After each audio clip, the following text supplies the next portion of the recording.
صحیح بخاری حدیث نمبر 92۔ رسول اللہ صلی اللہ علیہ وسلم سے کچھ باتیں دریافت کی گئیں کہ آپ کو برا معلوم ہوا، اور جب اس قسم کے سوالات کی آپ صلی اللہ علیہ وسلم پر بہت زیادتی کی گئی تو آپ کو غصہ آ گیا۔ پھر آپ نے لوگوں سے فرمایا، اچھا اب مجھ سے جو چاہو پوچھو۔ تو ایک شخص نے دریافت کیا کہ میرا باپ کون ہے؟ آپ نے فرمایا، تیرا باپ حذافہ ہے۔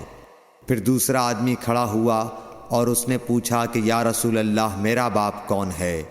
آپ نے فرمایا کہ تیرا باپ سالم شیبہ کا آزاد کردہ غلام ہے۔ آخر حضرت عمر رضی اللہ تعالی عنہ نے آپ کے چہرہ مبارک کا حال دیکھا تو عرض کیا، یا رسول اللہ ہم ان باتوں کے دریافت کرنے سے جو آپ کو ناگوار ہوں اللہ تعالی سے توبہ کرتے ہیں۔